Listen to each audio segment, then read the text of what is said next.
Awesome. So, who are you and what is your job? Okay. My name is Sarah Humes. I'm the associate registrar at the museum, and so a lot of my job is really helping to care for the artifacts and track them. I do a lot with the museum school. I'm kind of the liaison between students and teachers when you guys need artifacts for programs or for things in your classroom or for exhibits you want to work on. That usually goes kind of through me. I'm that liaison to help get artifacts over to the school. Okay. So right now we're in the CARC building, where we keep the artifacts, but what does the CARC stand for? What is the CARC? So CARC is the Community Archives and Research Center. The building that we are in not only houses the archives for the museum's collection, so as you know, over at the other building, that's our main museum building that's open to the public. You might only see maybe 5 to 10% of all of our artifacts and specimens on display over there, so the rest of them are in this building. Mm-hmm. We have about 250,000 objects in the collection, and most of them are here in this building. This building also houses the Grand Rapids City Archives, which is separate from the museum, but if you're doing any kind of like house history or different departments will come to the archives and do research for the city, and then the Kent County Archives are in here. So were either one of you born in Kent County? Yes. Your birth certificate is probably upstairs somewhere. We don't have access to the city or county archives, but they do have staff that work in those archives. But they're here, yeah. Yep. So this is kind of the Grand Rapids hub for history, I like to think. So I'm guessing that the whole goal of collecting all these objects is simply to put all of this history into one spot so that future generations can look upon it? Kind of. I think when this building was being built and all the different organizations were going through changes, it kind of made the most sense that we kind of shared the space. But yeah, we collect to preserve for future generations and to help educate. That's why we have exhibits and programs. It's why we loan things to schools and bring things into the classroom, because we want people to have experiences with these artifacts and have a connection with them. When you said the official name of the CARC, you said community. Mm-hmm. In the sense of community, who brings in these artifacts? Is it like people in the community that want to donate? How do you get the artifacts? Yeah, so it really is people from the community. I would say about 98% of what we have in the collection has been donated by, people from Grand Rapids, people in Michigan. Sometimes we get donations mailed to us from out of state. But that's how we get most of the things in the collection, is somebody will contact the museum and say, hey, I have this really cool thing that relates to Grand Rapids. Are you interested in it? And we do have a small budget to purchase items sometimes if there's something that we find that we're missing in the collection or lacking. We can make purchases, but 98% have been donated by the community. What would you say is the most donated thing? Like what area? Like furniture, clothing? Oh, that's a really tough question. I don't know if I have a great answer for you, because we have a very significant furniture collection. You both have been upstairs and have seen it. Furniture City. Yeah. Yep. We're Furniture City. So that is probably one of our biggest collections. We have a pretty significant clothing collection also. Mm-hmm. I think that's like 10,000 pieces. So probably clothing, furniture, and then we have a pretty large photograph collection. And I can't tell you offhand how many photographs we have in the collection, but it is a lot. A large amount, okay. Yep, we can walk by it when we leave, and I can show you the boxes that are being worked on. Yep. For people who don't know this, how do you get in contact with someone to be like, I have an artifact? Is there like an online forum? Is there a number? There is an online form. You can just go to grpm.org.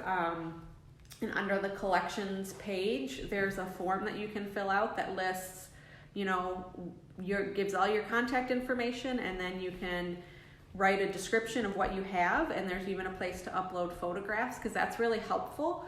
when we get that form online, when our curators receive that, it's really helpful to actually see what somebody is offering us, because we can tell a lot from a picture. It helps us to see how large something is. We might be able to look at that picture and then go into the database and say, oh, we have 2 other, of these items that look exactly the same. So we might not take that one if we have a lot of other ones in the collection.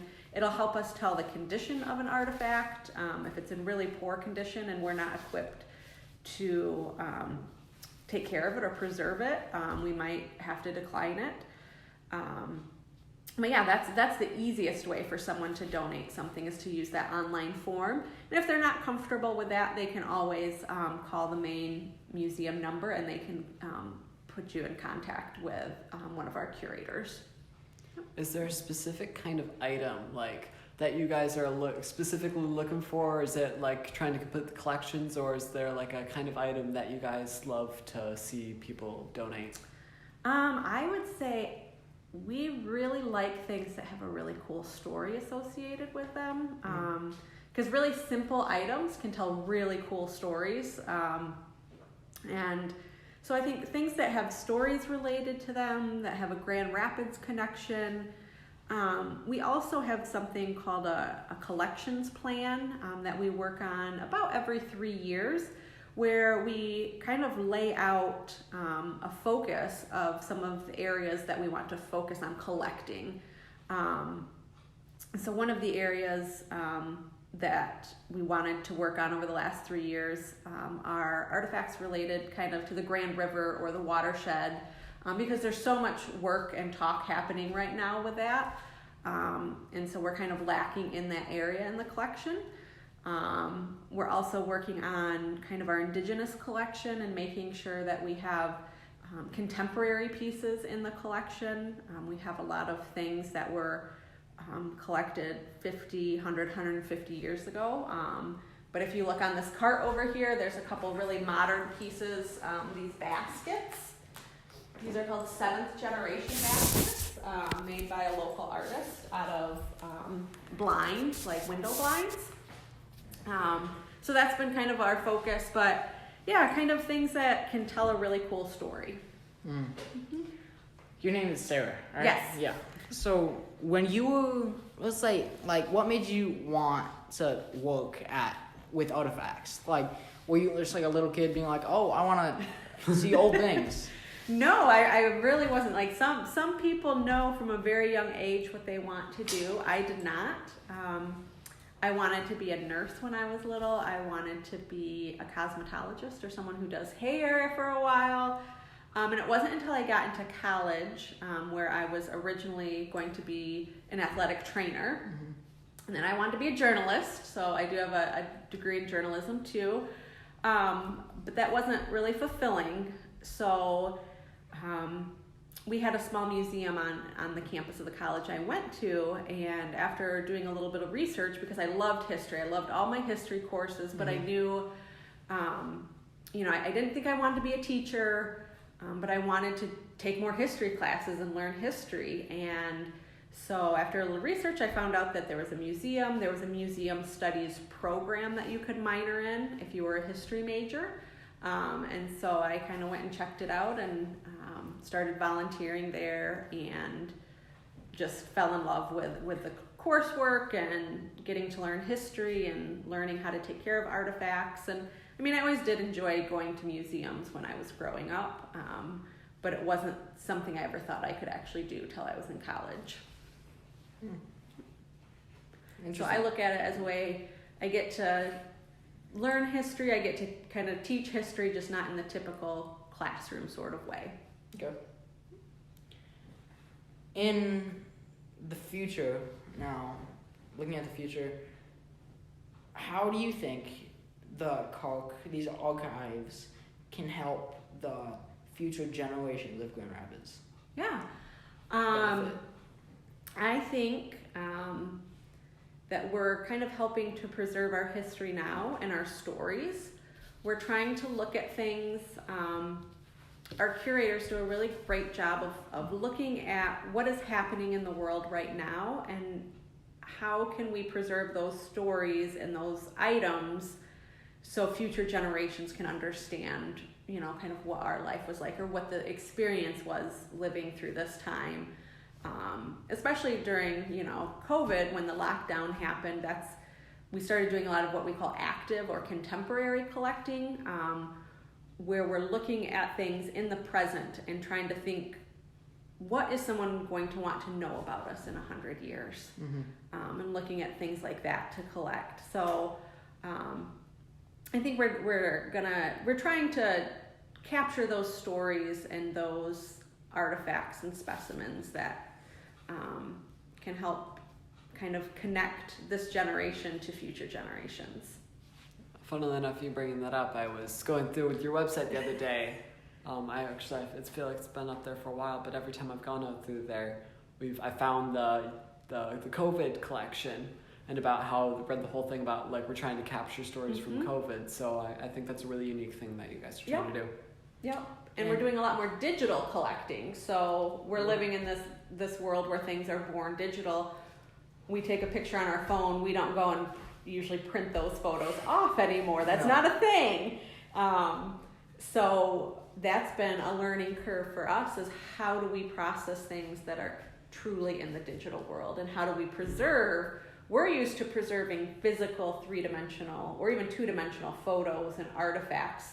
And so we know what temperature the building needs to be at. We know what relative humidity we need to have.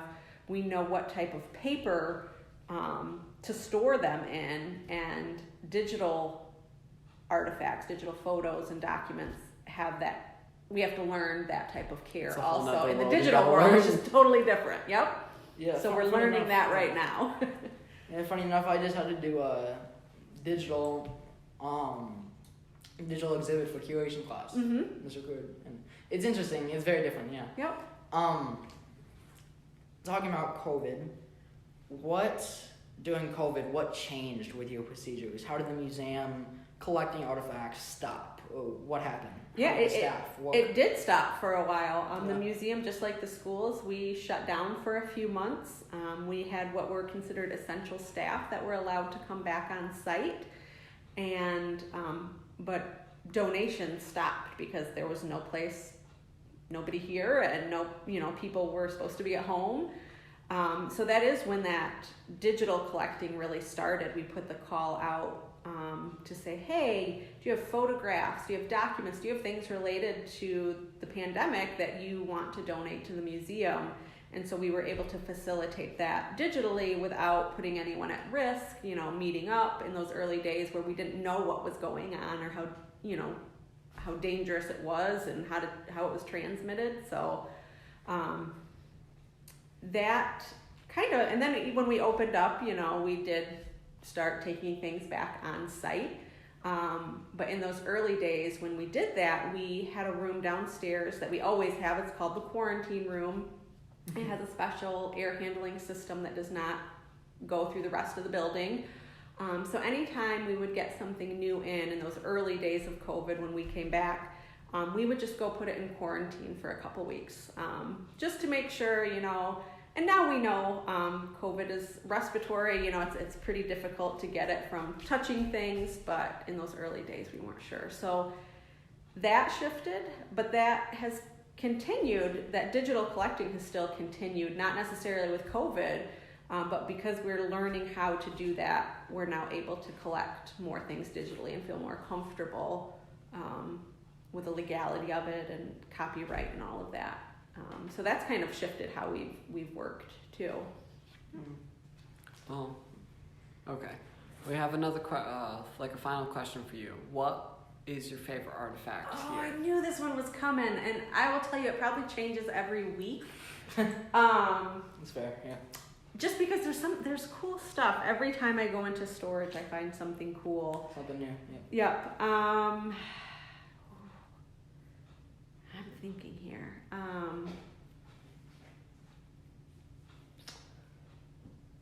Upstairs, you've probably seen it on your tour.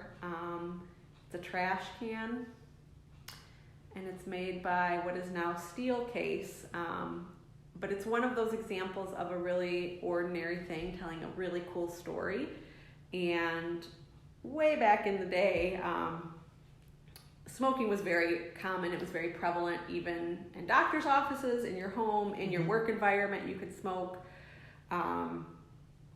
And furniture was made of wood back then. We didn't have a lot of metal furniture. So there were issues when someone would go to put their cigarette or their cigar out in their office trash can, and then it would catch things on fire because it was made of wood.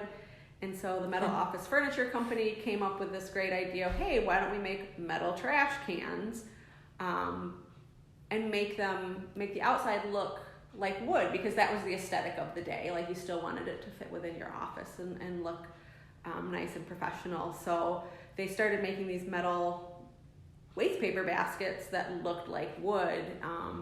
That company then became Steelcase and kind of changed the direction of furniture manufacturing and office furniture manufacturing. Kind of changed how that was done. And I mean, the company's still around today and probably one of the worldwide leaders in manufacturing office furniture, and they're still right here in Grand Rapids. So it's just one of those cool things that tells a really neat story. And I'm a really big fan of those baskets. That's why I like to point them out. Just showing an indigenous artist creating something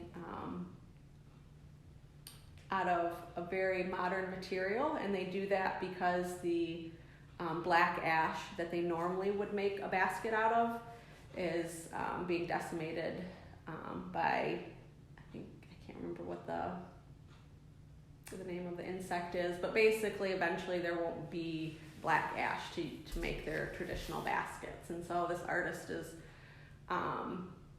using the blinds, and I just think it's a really neat, beautiful artifact. Yeah, it's awesome. Yeah. So yeah, come back next week and ask me, and I'll probably have 2 different answers. We might, yeah. If we're not done by then, we might come back, yeah. Yeah. Well, thank you for doing this with Yeah, us. you're I'm sorry welcome. about it being so last Oh, minute, no, but- that's fine. That is fine, not a problem.